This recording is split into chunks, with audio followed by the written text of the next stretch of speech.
Hello designers, in this tutorial I'm going to show you how to use InDesign to create a multi-page document. Within this multi-page document we are going to have facing pages, we are going to have a letter form featured on every page that is going to feature some kind of image to illustrate it, and we are going to have recurrent elements such as a page number at the bottom of every page and a folio that is going to be shown on the corner of every page. So without further ado, let's get started. We're going to go to InDesign and we're going to create a new file, and we're going to select the print preset, and we're going to select letter half.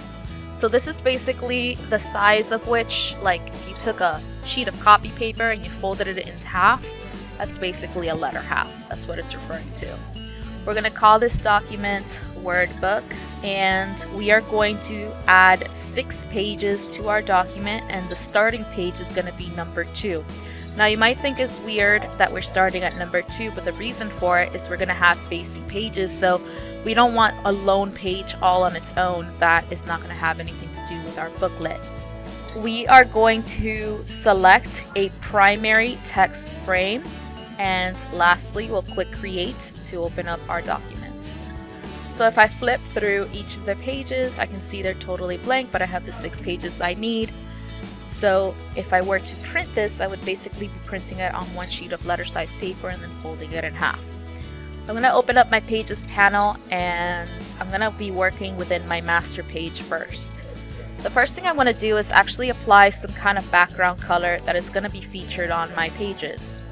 So I'm going to be using my color hex codes website so I can reference some color hex codes from these palettes, and I can keep it uniform throughout the whole booklet. So I think today I'm going to be using the Shades of Pink palette, and what I want to do is actually copy the hex code for the colors that I do want to use. So I think I'm going to use this really pale pink. Let me go back, and I'm just going to copy the hex code for that, so that when I'm on InDesign, I can go and drag out a frame to cover the entire page. And notice that I'm doing the entire page, I'm not stopping at the margins. And I know a frame has been added because I see that big ol' X.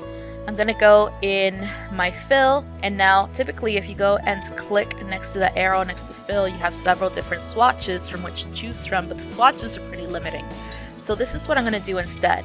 I'm going to double click on the actual fill color preview, and it's going to open up a color picker panel similar to what you're used to working on in Photoshop and in Illustrator. So at the bottom of the color picker panel, I'm just going to go and paste in the hex code for that pale pink, and I'm going to click OK. So that looks good so far. I can see that that pink color has now been applied to all of the left pages in the spreads.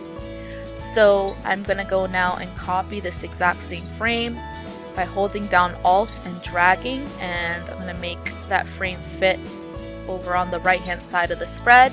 I don't want it to be pink, I want it to be an opposing color similar to the example that I had created before.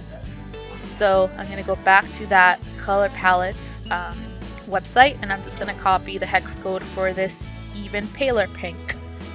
And I'm going to click Control C to copy it, and then in my fill preview I'm just going to double click to open up the color picker panel, and I'll paste in the hex code, and that's what it looks like thus far. I can see that that paler pink has now been added to each of the right pages in the spreads. So far so good.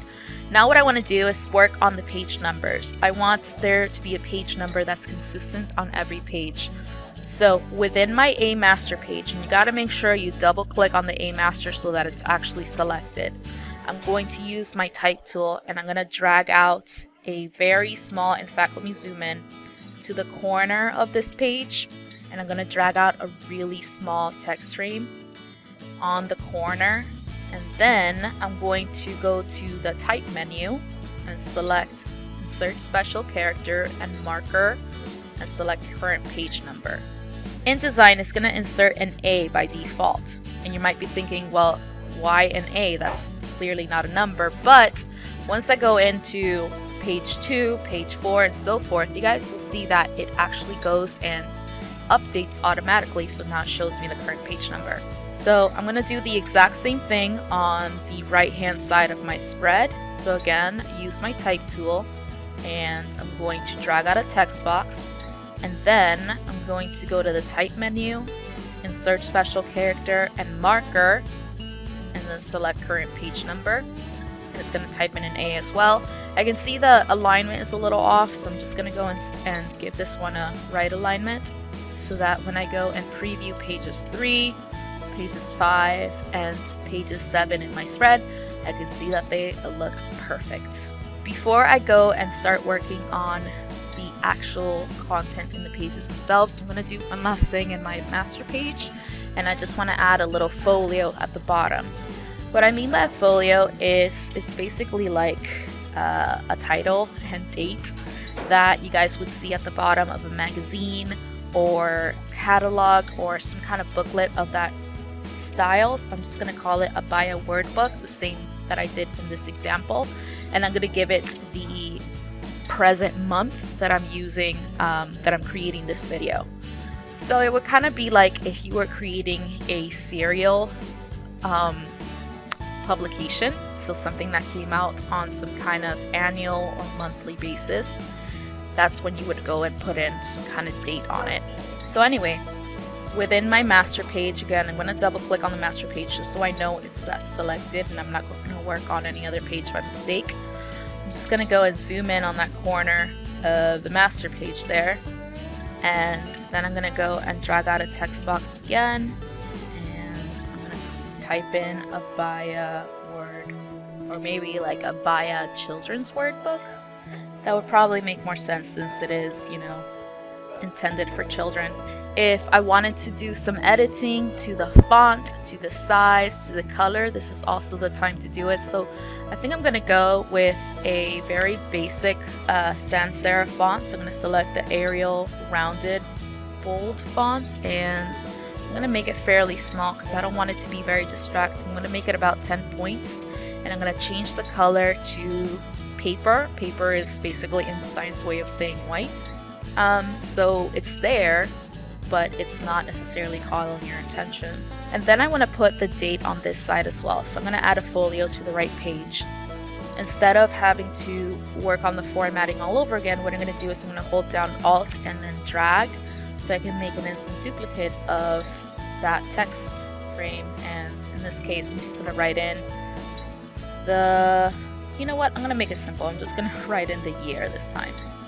So I'm going to assume this would be like an annual publication. I'm going to align it left. And yeah, we're pretty much done working with the master page. So now if I go and preview all the other pages within the booklet, it reflects the number, it reflects the year, it reflects the folio, and all of these are going to be recurring elements within each page in the publication. So now that we finished the elements in the master page, I'm going to start working on the content that's going to go in each of the actual pages. I selected a word with 6 letters. You guys will be doing the same, and the word that I selected is create. So I'm going to use my type tool, and I'm going to click inside of the primary text frame that I already established when I was creating the document. So all I have to do literally is just click inside page number 2, and make sure you guys double click inside page 2 in your pages panel, by the way, or you might be working in your A master by mistake. And I'm just going to type in C, so the first word for create, the first letter for create. And I'm actually going to go and make it really, really big because I'm going to be inserting an image inside of this letter form. So I'm going to set it to about 300 points, and I want to select a very bold font just like I did earlier. So I'm going to select Gill Sans at ultra bold. You guys can select any bold font you want to, and I'm going to center it.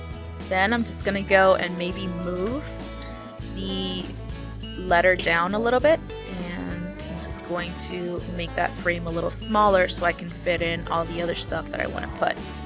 Now I'm going to show you guys how to make each of the letters into shapes so that we can insert images into them. But for now, I just want to go and create each of the components in this design that I'm actually going to duplicate on all the other pages. So I'm going to save the inserting the image part for last. Now that I created that big old letter form, I'm going to use the type tool again. I'm going to drag out another text box, and this is going to be where my caption goes. So in my previous example, I used C as for create, and I'm basically just going to repeat my steps here.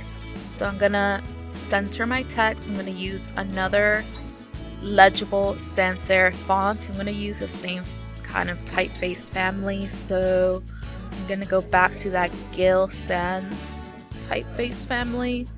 And this time I'm going to select Gill Sans Ultra Bold Condensed. I suggest, regardless of the font that you guys select, you keep it nice and legible, because remember, this is meant for children and you don't want them to struggle reading this. And I do want the word create to stand out, so I'm going to use a very bold pink. Okay, so now I know that each of these elements I'm going to replicate for the rest of the letters in the word create. So what I'm going to do is I'm going to hold down Shift, and I'm going to select both of these text boxes, and I'm going to hit Alt and drag and position them in place. I'm using my Snap to guides to help me position everything in place. So now, having already duplicated the C and the text box underneath, I would now go and replace the C with the R in create, and then change the content underneath as well. So I'm going to basically do the same thing for each of the pages in my spread. So again, I select the two text frames, holding down Shift to select both simultaneously, and then I can actually hold down Alt and drag, or in this case what I'm going to do is I'm going to click copy and then scroll down to page number 5 here and select paste in place. So whichever way you want to do it is fine. The idea here is just to save time so that we're not constantly having to create the same formatting over and over again. We can just duplicate content to make it easier for us. Okay, so all of that content has already now been duplicated, and if I scroll up and down, I can see I changed each of the letters so that they reflect the actual letters in the word. So now the last step is for me to go and start decorating the letters by converting them into shapes and inserting images to illustrate each of the words underneath. Okay, so time for the fun part. I'm going to start all the way at the top on page 2. And now what I need to do in order to insert an image into the letter form C is actually to convert it into a shape. What that means is that it's not going to be a text item or a text object anymore. So if I change my mind later on about the font, or if I don't even want it to be a letter C later, I would basically have to delete it and start over again, because what I'm going to do is I'm going to create an outline of it, similar to how a shape layer would work. Here's what I mean. So I'm going to select the C, and I know it's selected because it has that blue bounding box around it, and I'm going to go to the type menu at the top of my workspace, and I'm going to select create outlines. And now that I selected create outlines, I actually don't have access to any more of the typographic tools here. So if I change my mind and I didn't want it to be a C, I wanted it to be an A for art, for example, I would need to start over and create it all over again. Now that it's still selected, and I know it's selected because again, blue bounding box, and you can see that I created the outlines because the C is lightly outlined in a blue line. I'm going to the file menu and I'm going to select place. And I downloaded several images from pexels.com that I'm going to be using to illustrate this project. So since C is for create, I'm going to select an image of swirling paint and I'm going to click open. And because that frame was already selected, the image was inserted inside of the letter form. It just didn't insert proportionately. So I'm going to right click, select fitting, and select fill frame proportionately, and now the image looks beautifully placed inside of the C. I'm going to do it one more time on the R now.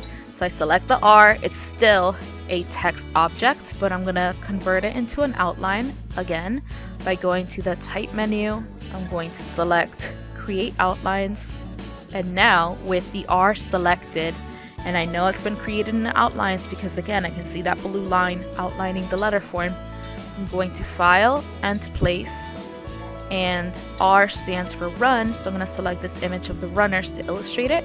And I can see the image was placed inside of the R, but again the image is too big, so I'm going to right click, select Fitting, and Fill Frame Proportionately to fill the image inside of the R.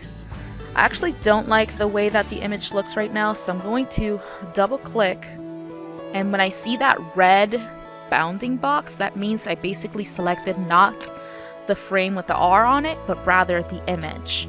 So I can go and enlarge the image by dragging on the corners, and then I can kind of reposition it because I want to focus more on the runner's legs, since, you know, R is for run, right? And then when I'm happy, I can just click anywhere else. So I'm basically going to repeat my steps, and I'm going to go down to the bottom pages, select the letter form, select the type menu, create outlines, and place an image inside of the letter form. Again, I'm going to be doing the elephant now. The elephant image placed inside the E, but it's not proportionate, so I right click, select Fitting, Fill Frame Proportionately, and I'm basically going to repeat those steps over and over and over again until I have filled each of the letter forms here. Okay designers, we're almost done. From here we basically just have to add some decorative elements to finish off our design. I'm actually going to click W in my keyboard so that I can view my design so far in preview mode. Let me actually collapse my pages panel. And I can see that it does need just a little something extra. I think I want to add a stroke around each of the letter forms, and in my previous example I had also added a little polka dotted frame around each of the letter forms, so you guys can have fun with it and just add further elements to each of the pages to illustrate it. But remember, less is more, so don't overdo it. Again, it's meant for children, so we don't want to overwhelm them with too much. So make sure when you guys go into preview mode, you guys don't have the type tool selected because you may inadvertently type a W into your document somewhere. I'm going to click W again to go out of preview mode and into editing mode, and I'm going to basically select each letter form at a time and maybe apply a stroke to the letter forms. I think I want to use a bright pink stroke, so I'm going to copy the hex code for that bright magenta pink, and I'm going to click on the color for stroke. So right now it's set to no stroke color, but I'm going to double click on the preview to open up the color picker panel and paste in the hex code for that pink, and I'm going to increase the point size of that stroke to about 3 points. Let's see what that looks like by pressing W. Okay, I really like that. So I'm going to apply that same exact stroke to basically each of the letter forms. And it's easier to do when you actually hold down Shift and you select them all simultaneously, so that you only have to apply those edits once instead of, you know, multiple times. Okay, so I added the stroke to each letter form, and I'm going to go back to W to preview. And so far I have to say I really like it. So I am ready to export my final draft. I'm going to export my final draft in PDF format, and I'm going to select File, Export, and I'm going to select under Save As Type, Adobe PDF Print. And I'm just going to call it Updated Workbook and click Save. And now this is really important. You want the facing pages to show in your final draft of the PDF. So by default, most of the PDFs are going to export as pages, which means you would only see one page at a time in the final document format. But I want people to be able to see both pages simultaneously. Hence, I'm going to select Export As and Spreads, so that people will be able to see both pages when they open the PDF. So having selected spreads, I'm going to click Export, wait for that to process, and I believe it should be pretty much done. So I can now go and preview what that looks like. Okay, and here is my workbook when I'm previewing it, and I can see It exported both pages side by side and it looks beautiful. So I hope you guys found it useful. I hope you guys found it helpful. I can't wait to see your own word books, and I know you guys are going to make me proud. Peace out.